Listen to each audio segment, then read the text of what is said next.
Welcome to the All-Inclusive Podcast, a podcast that delves into the world of inclusion, from accessibility all the way through to diversity. Good afternoon, Helen. Thank you very much for joining us on Recite's podcast.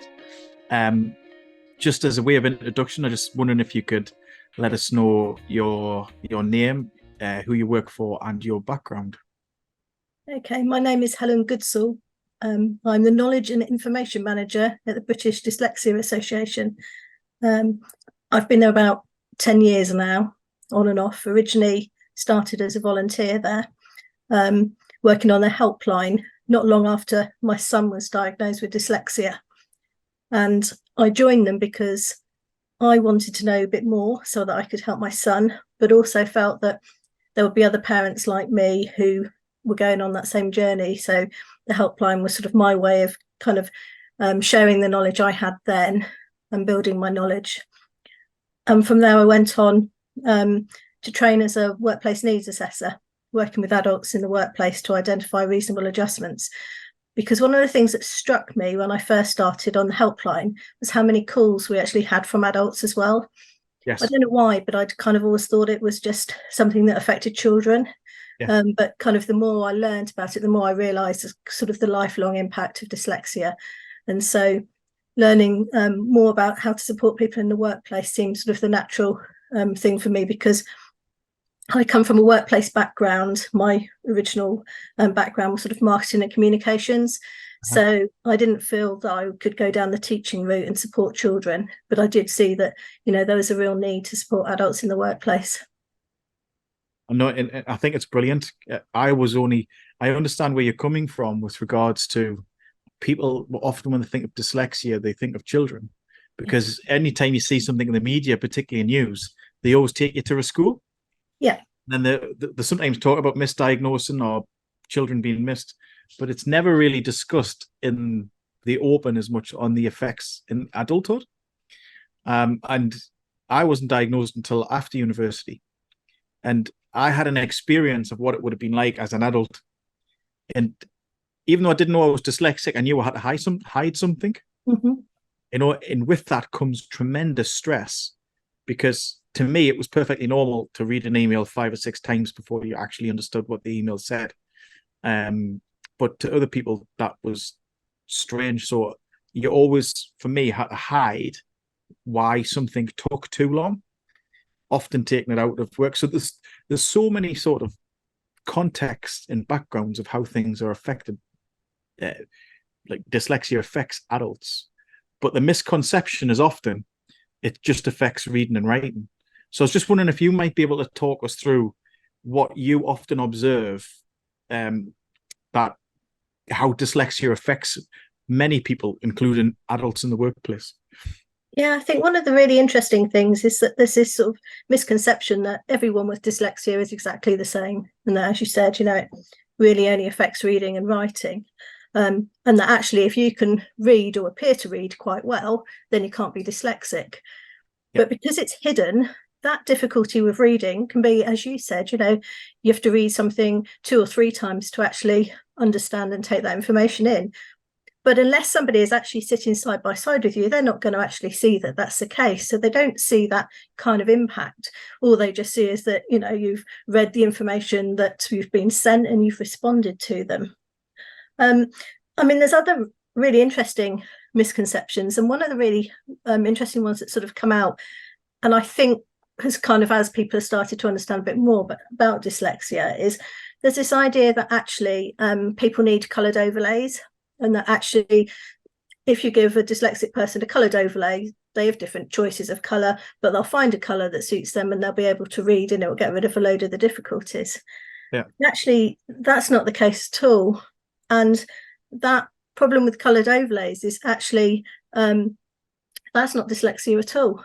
And although a lot of dyslexic people do have visual disturbance and prefer some kind of colour and it helps them read more comfortably, it doesn't actually help get rid of any other difficulties, like maybe not automatically recognising words, or having to sort of split them up, or forgetting words that you've seen. And dyslexia goes so far beyond the kind of reading and writing, because it's really about processing information. Yeah.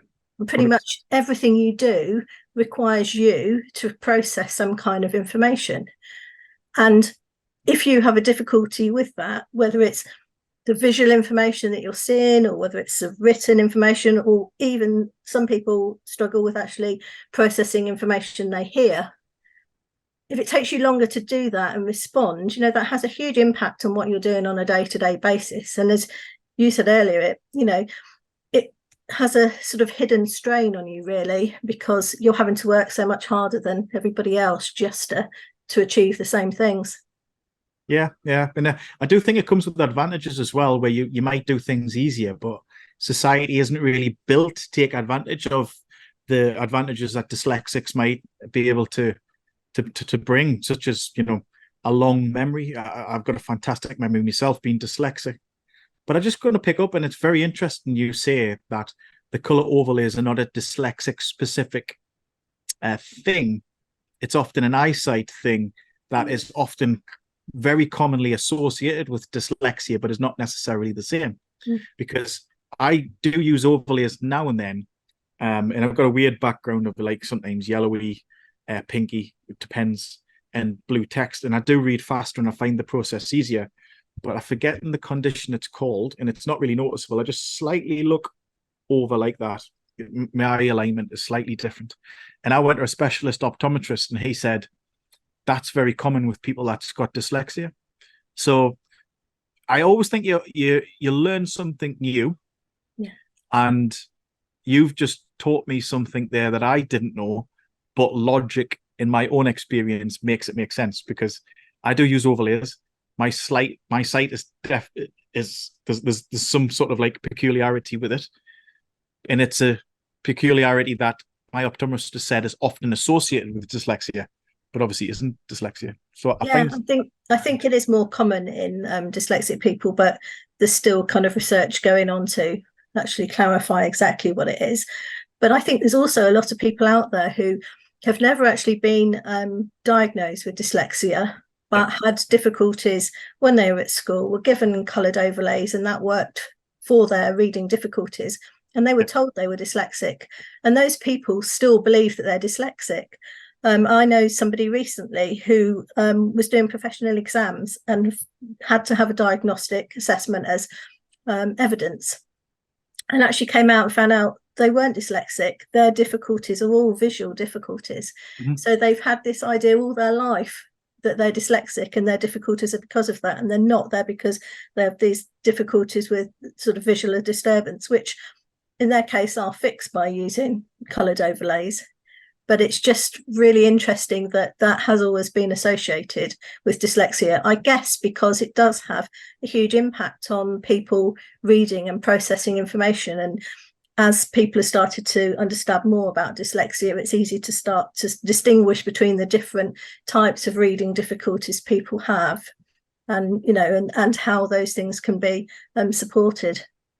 And it comes back to our mantra at Recite, is that we always say, we're organizing ourselves into these groups, so then these groups can then be served by large society.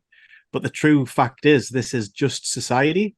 Yeah. We've got a label because it hasn't been looked after. But in the future, if we could treat everybody as individuals, and make adjustments for people on an individual level, what our product tries to do. I'm not going to try and plug our product too much. This is not the point of this, but our mantra is, the individual has the need, so just let them have the adjustment themselves. Yeah. So treat people as individuals.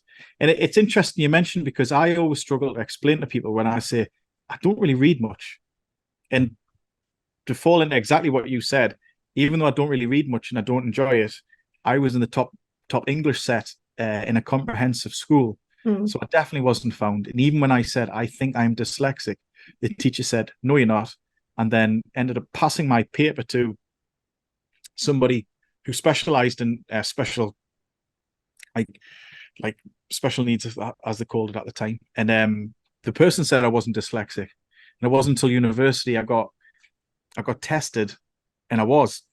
So when I tried to explain this, it's like, I struggle with reading, but I can actually almost hold my own against your average person's a lot of the time, so it's not noticeable. Yeah. But it got noticed by me. They would often say to me afterwards, "Well, why don't you read audiobooks?" And my brain doesn't process audiobooks very well neither. Mm. It wanders the same way as what it would reading. But I'm really good at short snippets of information that are like 5 to 10 minutes long or 15 to 20 minutes, not long audiobooks. Mm. So it is about the processing of information that we just do it differently. Yeah. And it can manifest in reading, but sometimes it cannot manifest in reading in the same way. Yeah. And it's about finding what works for you, isn't it? So some people love audiobooks and other people just go, I just switch off and I suddenly realise that, someone's been talking for 10 minutes and I haven't listened to a word they've said. And then other people are really visual and can watch a really short thing on YouTube and pick out a huge amount of information.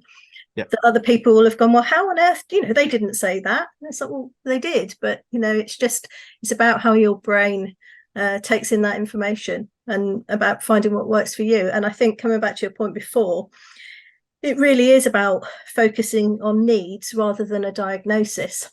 Yeah. And what's so difficult really with dyslexia is it so often co-occurs with other things like, the visual problems, but also maybe ADHD or dyspraxia. So it's really difficult to find exactly what everybody's needs might be and how everybody learns, and what might work for one dyslexic individual might not work for another one.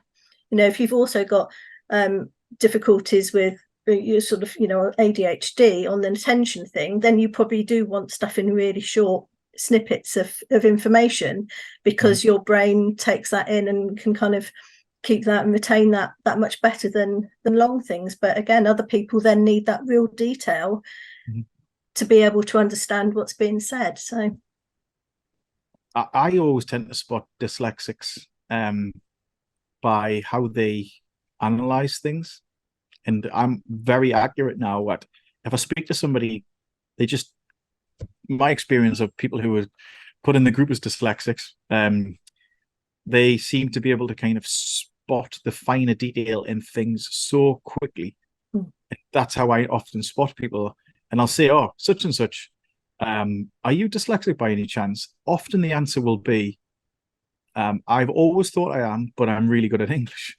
And that's come back into what you said before. And I'd often say, you can be so good at English, even though you're dyslexic, it isn't caught that way. No.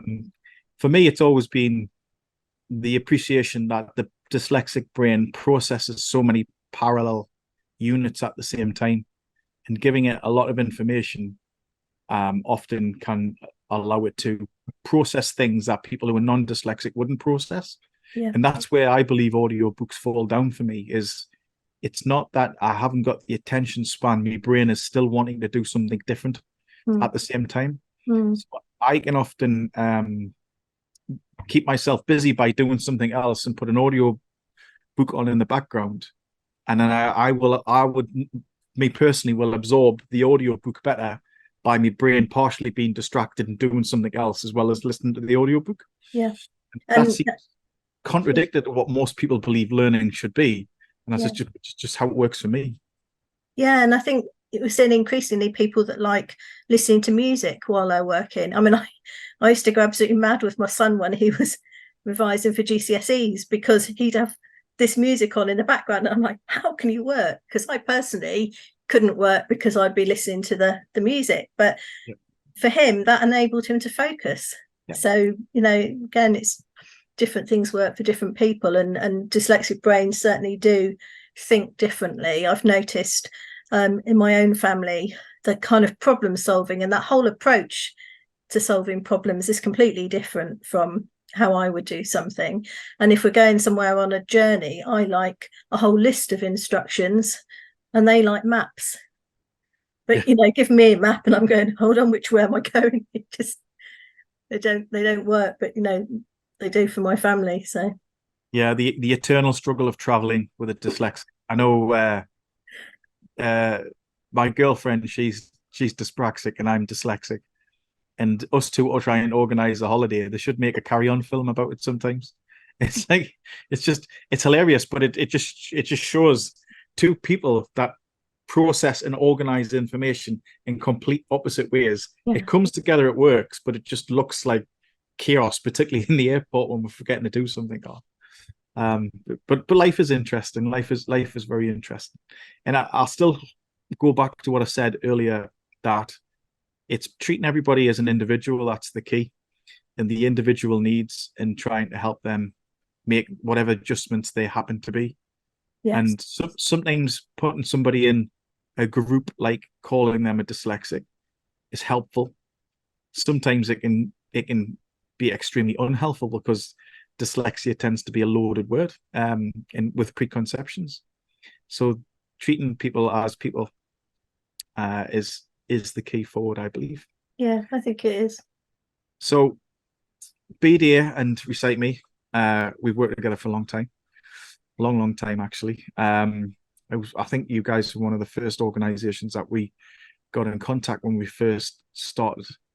That's probably 13 years ago, maybe now. I've seen you guys change and expand into many forms, but do you have, we both want to kind of help people with dyslexia. Have you got any examples for the public out there of how BDA will help people with dyslexia?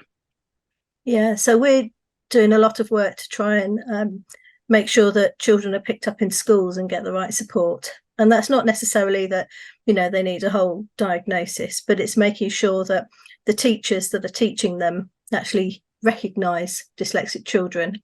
And when they do recognise dyslexic children in their class, they know how to adapt their teaching to support them. So we run quite a few accredited training courses at various levels for those that just want to support in the classroom teachers and teaching assistants, but then those that want to go on and be specialist teachers, and those that then want to be assessors as well. So we believe that, kind of capturing them early then helps children to understand what they need, gives them the best chance of knowing how to support themselves and be independent as adults, rather than getting sort of late diagnosis and some of them missing out on education because they really struggle to access curriculum. And sort of an extension of that is our dyslexia friendly quality mark, which started off being something that we were doing with schools, working to get schools to be dyslexia friendly across kind of their whole school, so that there was increased awareness of how to support classes of children. And more recently, we've taken that into the workplace, because there's a recognition that a lot of adults in the workplace are not diagnosed and not supported. And because they've never had that diagnosis, they might have always felt that they had difficulties with something. Some of them, though, have wrongly felt that they're just not very clever, or they're just not able to do something. And so making workplaces more aware of how to support people is kind of the intention behind that quality mark. And then we also do a lot of free webinars, something that's really come out since the pandemic, is the ability to just kind of run webinars and things that lots of people can log on to in the evenings or during the day. So we run those on different topics, but sort of for different audiences. So we'll support parents with a bit sort of sometimes with things like getting them to understand what dyslexia is, so that they might be seeing it in their child at home. Also things parents can do to support their child, not just in perhaps if they're having difficulty with learning to read, but also realising how important it is to boost that child's self-esteem, and how important it is also to make sure that that child has something that they find that they're good at and they can feel really positive about themselves. If they're struggling with reading or whatever at school and they see all their classmates doing well and they don't feel they are, it's finding something that gives them that buzz that they can go, well, I might find this a bit difficult, but actually I'm a really fantastic artist, or I'm a great musician, or I love drama, or I love sport. So we'll run lots of things along that kind of side as well. And, you know, increasingly trying to write more information guides and give people things in different formats. So, you know, podcasts like this are great for people to listen to. And, you know, just basically trying to get information out there that people can kind of access in their own way to either support themselves as a dyslexic or support those people that they work or live with. And I mean, the stuff you guys do is amazing. And as I was learning more what it meant to be a dyslexic, being CEO of this company, seeing organizations like yourselves give that much support was phenomenal, because I had to come to terms with the fact that a lot of the hardship that I experienced in my past, at least education-wise, prior to being diagnosed with dyslexia, was because I was dyslexic, but I didn't realize I was dyslexic. Yeah. So could you just talk us through what the right support for a person at the right time who is dyslexic, how it can help and change their life? Yeah, I think it is really important. And as you say, there's lots of people don't get diagnosed until later, and some people never get diagnosed. But most children from quite an early age at school realise that they find things more difficult than their friends do. Even if nobody else does it, they know that they've spent ages trying to do something and didn't get as good a mark in it as their friends, or they've learned all their spellings. Their friend sat there for 2 minutes before the test and their friend's got 10 out of 10 and they've got 4 or 5. So children know quite early on that there's something different about them, even if they don't know why. Yeah. And that can have a really negative impact on them, on kind of self-esteem, because it's like, well, why do I find it so hard, or why do they find it so easy? So that diagnosis can be really good, because it can give people an explanation as to why Confidence they experience difficulties. But more importantly, getting the support in place is the thing that kind of helps them move forward.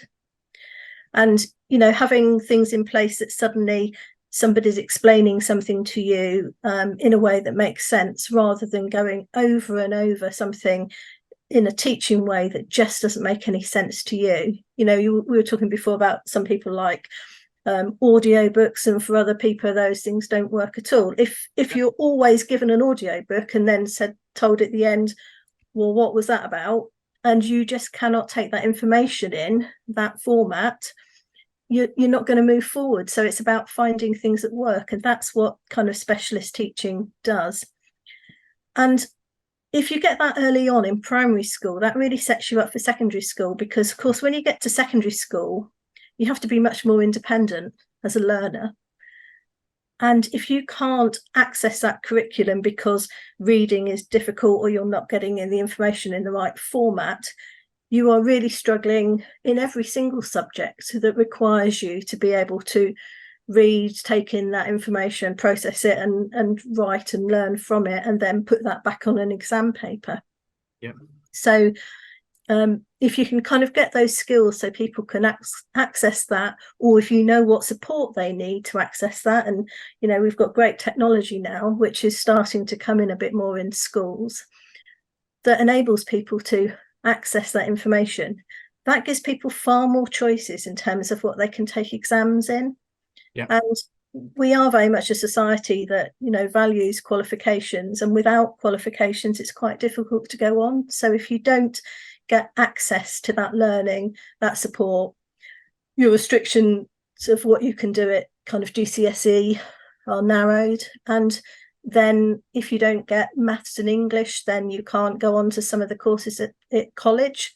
So you're really going down a much narrower field, and then that obviously makes it much harder in life then to pursue what it is you want to do as an individual. So that support as soon as possible, identifying and then seeing what support's there, so you help people, gives people far more life choices. So, you know, it really, really is important. I mean, you've described my life quite closely there, because one of the interesting things about people with dyslexia is that they can remember a long way back. So me and my brother can both remember in our childhoods with quite great detail. So I started nursery early, and they agreed to teach me, because I was there an extra year essentially. They agreed to teach me reading, because it was attached to a school. So by the time I got to the infant school, I could read and everybody else really couldn't. 2 years later, as a young child, I was in special reading class. Now, the first point is it was fantastic that my junior school had a special reading class, because this was before dyslexia was really diagnosed en masse. It was the early 80s. But it set something off inside me very early. It was like, well, why can't I do this? It just doesn't really kind of make sense. And I hobbled through school. One of the things where it did massively affect me is I was always a very, very confident kid. The confidence came a lot from the fact that I was very good at sport. But when it come to reading out aloud, all the sort of adjustments that I had wasn't possible while you were just reading. So it became very obvious when I would read out aloud, even though I was in the top set of English, I couldn't really read properly.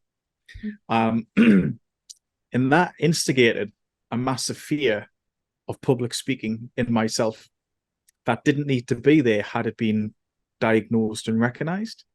And that area of my life is so important. And just to put into context, I have just done a presentation to the staff this morning.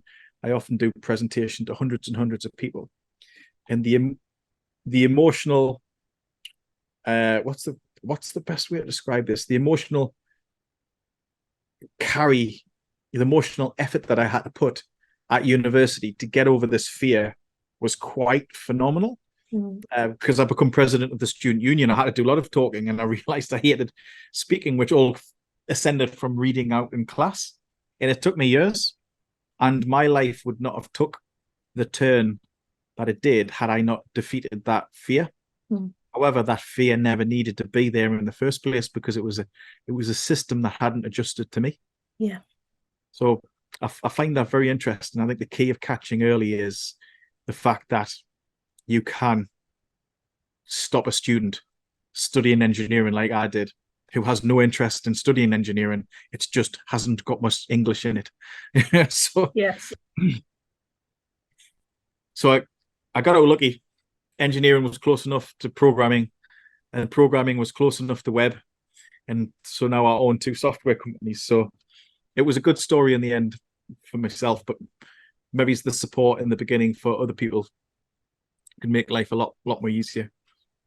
Yeah, and I think we now recognise far more the sort of mental health impact, and how important it is on people's self-esteem and everything, to kind of feel that they're supported right from an early age. And without that, how hard it can be, and how those things, as you say, stay with you for life. And it can be really, really hard for somebody to find the courage to kind of overcome things. And a lot of dyslexic individuals, will never manage to do that because they've not had that support in place early enough. Mine was a dichotomy. So I studied engineering because I was dyslexic, but then I didn't enjoy university, that I wanted to have a university life. And that was as president of the student union, to get elected, to live a life that I saw my peers live, but not realizing that thrust me into the fact that I had to speak and do a lot of public speaking. So I had no choice but to get over it. And luckily I did. So being dyslexic actually made me nervous about public speaking, but actually forced me to do it a lot. So finally, for organizations that are supporting people with dyslexia, do you have any advice for them? So I would say find out what you can about dyslexia, because there are misconceptions out there. And because dyslexia is hidden, if you don't understand it, it's quite difficult to recognise. But the more you understand, the more you will spot people in your workplace who are dyslexic.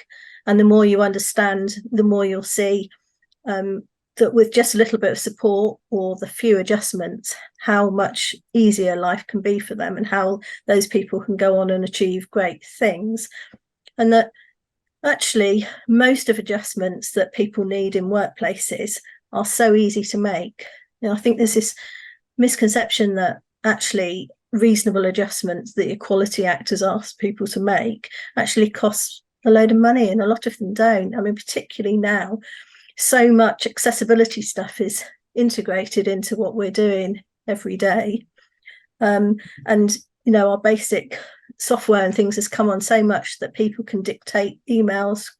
You've got fantastic AI things that are helping people rewrite work so that they can put it in a language that perhaps they may not be able to do themselves. So for workplaces, I would say, you know, look at what's out there, understand dyslexia, and how if you make some simple adjustments, you're going to improve the lives of everybody. It's not going to disadvantage non-dyslexic employees, but, you know, reasonable adjustments like software that's available for everybody to use on a machine, and they don't have to specifically ask for things. Those who want to use it will use it, and those that don't will just not use it.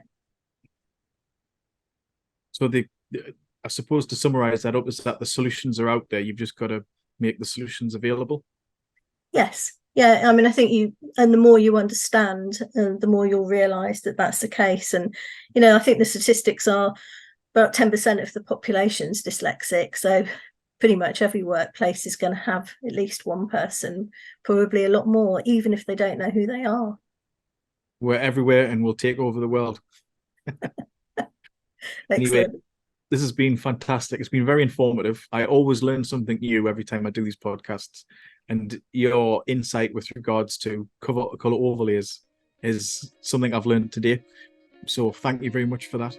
And thank you very much for attending our podcast. Thank you.